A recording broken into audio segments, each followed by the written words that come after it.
receiver, and then go to Zach. Fernando, take me through the final play of the game there. You kind of ran. It looked like you were going to slow down, then you sped up. Coach said you were supposed to run the back of the end zone. I guess just kind of what was going through your mind as you were running with the ball.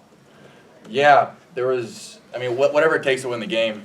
So coach said, "Hey, take a safety, run through the back of the end zone," and I didn't ever want to put our team in jeopardy where maybe if I slid, with 1 second left, there could be some type of, maybe some quirk that would be called. We have to punt it or do something on 4th down. So I just wanted to get out of the safety. I know I probably, obviously shouldn't be saying this, but I know I probably cooked people's spreads and stuff like that. And I really apologize for that. However, in that moment, my goal was to win the game. And at that point, at 0-0, I saw when I was on the 2-yard line. And yeah. I just kind of ran. Yeah, the people who got it at 6.5 might not be happy. Yeah, they definitely weren't happy, and I definitely put my apologies out to them. But for us, we're always looking for the Indiana money line, which is the win. We'll go to Zach and then Joe. I guess I want to ask about another scramble in the other direction. That one at the end of the third quarter, Pat called it kind of a centering moment for the team, and there was that kind of protracted, sort of moment where the officials are trying to sort through things, and there's kind of a long delay there. From your perspective, first of all, how did that play unfold for you? And second of all, just kind of, was that a moment in your mind when you felt this team sort of coalesce around maybe a toughness, a mindset into that fourth quarter?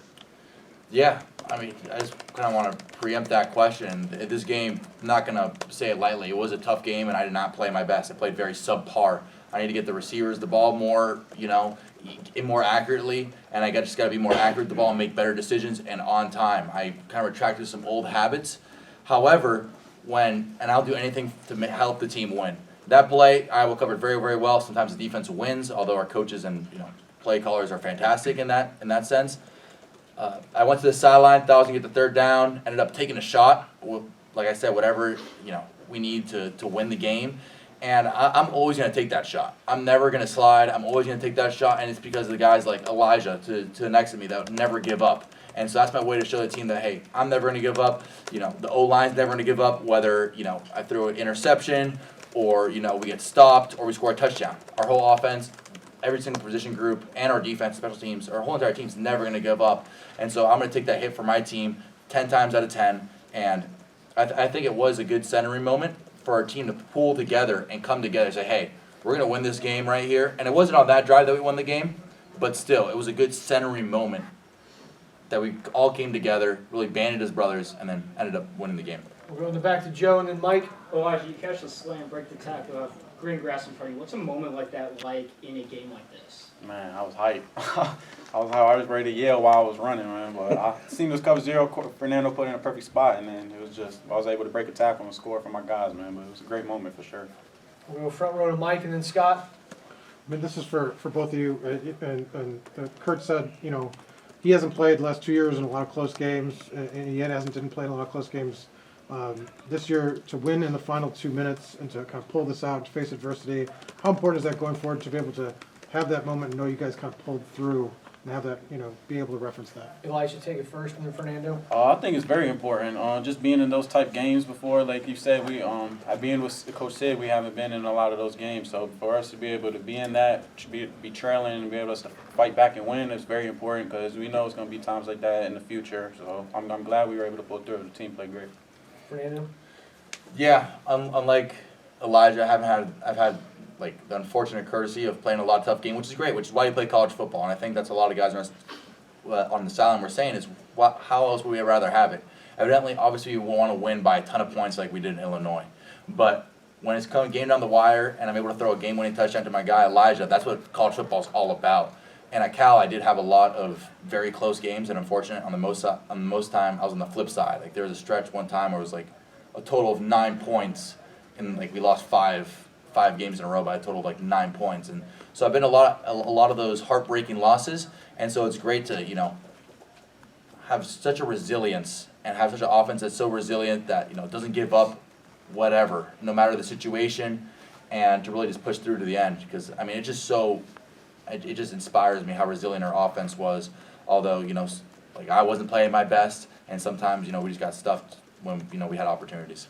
Second row middle to Scott, and then Zach. this is for both of you. When you talk that touchdown play, they were playing off of you, and it was a zero coverage, and then you faced 7 or 8 guys coming right at you. I mean, did you see the play and immediately know that he was the guy you were going to throw it to? And what did you see when you saw that they were playing off of you and you were running the slant? Fernando, take that first, and then we'll go to Elijah. All right, sounds good. Yeah, so that basically entire drive, they showed their safari blitz, which is their cover 0. Funny enough, they forced a turnover on that one. You know, very unfortunate. I got to be able to finish the throw to Coop and just make a better throw. I mean, I've dealt with that before, and I got to be able to put it in there. But that entire drive, they're basically telling us that, hey, you're not going to be able to throw the ball in cover 0. So when they have off coverage on both of our receivers, Coop and Elijah, it's kind of pick a dealer's choice. And, you know, especially with, you know, the matchup, we really like the matchup. And when I saw that safety come down super hard, I knew there was going to be no, like, poppers to that side. So it was an easy throw. It'd be, you know, easy, just get the ball in Elijah's hands. And evidently everybody saw what happens when you get the ball in Elijah's hands. Yeah, like he's saying, we that couple of plays before, they were sending the blitz, cover 0 blitz, and all game I was reminding my receivers, be ready for the cover 0, because teams like to do that to us. And then, see, like he said, I seen the safety coming to blitz, and I just knew I had to speed up my route, flying it off a little bit, because I knew corner was going to be driving on it since it's cover 0, and then I was just able to catch and make a play. And he stood in there, got hit, and made a perfect throw, and that's all you can ask for. We'll go left wall to Zach B, and then Zion. Fernando, you threw the touchdown pass, Elijah scored, and you did some kind of gesture like that. What was that about? How much of a sense of relief was that? It was a big sense of relief. I mentioned before, I didn't play my best game, but I mean, it was kind of like thanking God, just because I always, you know, before the game, asked Jesus and God to play through me. And I think that was the moment that, you know, he came and basically, you know, like helped me get back in the game, maintain good poise, be able to deliver the ball to Elijah. And just like so thankful and grateful for a resilient offense that, hey, no matter how the game's go on, we're going to be a tough offense, whether we're up by 60, whether we're tied in the fourth quarter with 2 minutes left.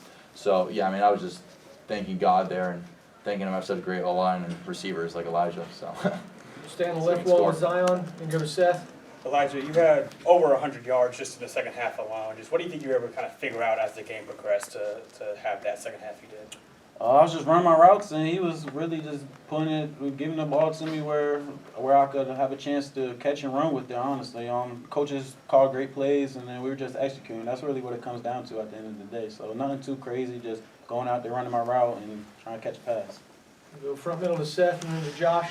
Elijah, for you, that moment at the end of the third quarter, you know, Fernando takes the hit and Pat kind of leads that whole that team huddle and is talking to everybody. Just what was that huddle like, and why was that such an impactful moment? Man, it's just everybody coming together. That's a moment where things aren't going your way. Something happens, and then everybody's just talking to us. Hey, we gotta stay locked in. We checked in on Fernando. He's a dog.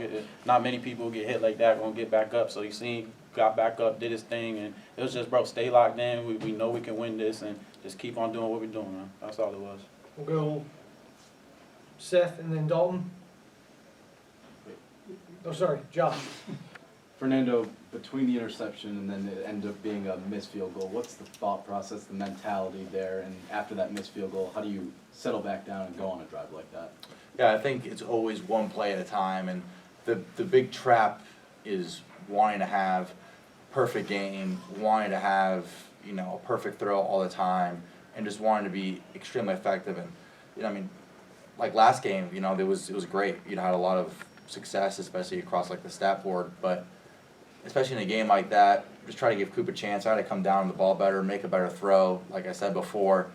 But I mean, it's a little bit of a sigh of relief. But whether they made the field goal and we needed to go and score the game-winning touchdown with Elijah, whatever it was, you got to maintain that same poise and same one play at a time. And so I'm really glad that, you know, I have people around me like the coaches, my little brother, basically the entire quarterback room and receiver room, and basically our whole offense be like, hey, we're with you no matter what. Like, hey, that sucks.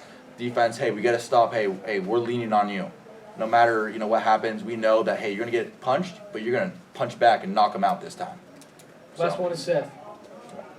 Dalton. Or Dalton. Did you go already? Yeah. All right, Dalton, Go sorry. ahead. Right out of order. How was it for you guys? You called Fernando a tough SOB. You feel like it's a pretty good description? Oh yeah, for sure, 100%, and even more. So it takes a lot to sit there, be the quarterback, and everything he takes the wins. Everybody congratulates him on the wins, but on the losses, everybody tries to put everything on him. So to play that position, you gotta be a dog, and he's an example of a quarterback, and no other quarterback I would want to be throwing me the ball. Great, thanks guys. Thank you guys. Thank you. Yes.